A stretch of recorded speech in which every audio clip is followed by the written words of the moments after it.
that we have to iron out yung differences namin ng NAPOLCOM, and I respect that particular NAPOLCOM memorandum circular.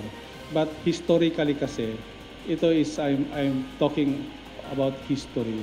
Hindi tugma ang pananaw ng bagong upong pinuno ng pambansang pulisya na si Police General Rodolfo Azurin Jr. sa memorandum na inilabas ng National Police Commission kaugnay sa paglilipat ng pwesto sa mga nasa third level position o mga general ng PNP.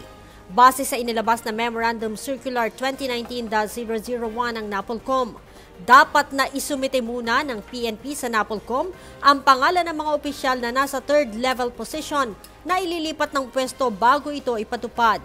Mayroon aniyang isang buwan ng NAPOLCOM para magkomento sa naturang mga pangalan. Sakaling lumampas na ng isang buwan at walang aksyon ng NAPOLCOM, saka pa lamang ito maaaring ipatupad ng PNP. Base sa NAPOLCOM Memorandum Circular, hindi na aniya ito sinusunod ng PNP at isa itong paglibag sa umiiral na polisiya.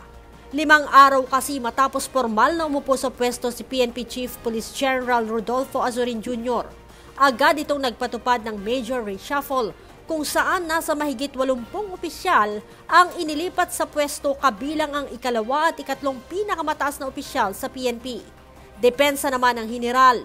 Hindi ito ang unang pagkakataon na nagalaw ang mga nasa third level position. Panahon aniya ni dating PNP Chief at dating Senador Panfilo Lacson ay inilipat nito noon si General Larry Mendoza. Ganon din ang panahon ni General at ngayon ay Senator Ronald Bato de la Rosa nang ilipat si General at ngayon ay Baguio City Mayor Benjamin Magalong mula sa DIDM patungo sa Directorate for Operations. Paliwanag pa ni General Azurin, mas makatutulong sa organisasyon kaya't inilipat niya ng pwesto si dating Deputy Chief for Administration, Police Lieutenant General Rodel Sermonia at Deputy Chief for Operations, Police Lieutenant General Vicente Danao Jr. Ibig sabihin, kailangan ay pag-aralan natin what is best for the organization. And I think the only thing I have in mind when I did that was for Vic and Rodel to have the opportunity to have regions that they are going to supervise wherein they can also shine in their own respective fields, considering that they are very competent in their own respective expertise. So yun ang purpose natin. That's why I gave them a command to supervise 3 regions each. Sayang aniyang talento ng mga ito kung ang magiging trabaho ay dumalo lamang sa mga meeting na hindi niya mapupuntahan. General Sermonia is well known as a good organizer, as a good advocate in organizing and mobilizing the community.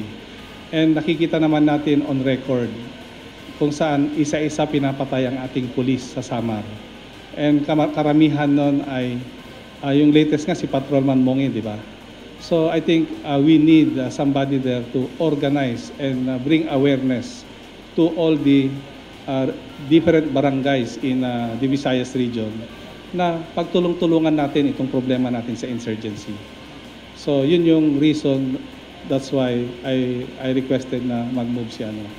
Kailangan din aniya niya ng tulong ni General Danao sa Bangsamoro Autonomous Region o BAR. On the part of BIC naman, I told them na we have problems right now because of the implementation nga nung BARM, di ba, yung mga provisions doon. Unti-unti, last Friday nag-take out na nga yung mga members ng parliament. So we need yung mga ganun na mga competency and expertise ng ating mga kasamahan dito. August 8 nang maglabas ng kautusan si General Azurin kaugnay sa major reshuffle. Bukod sa miyembro ng command group, inilipat din ang pwesto ang mga regional directors at mga direktor ng iba't ibang unit ng PNP. Leia Ilagan, UNTV, News and Rescue. Diyos ang aming sandigan, serbisyo publiko ang aming pinahahalagahan.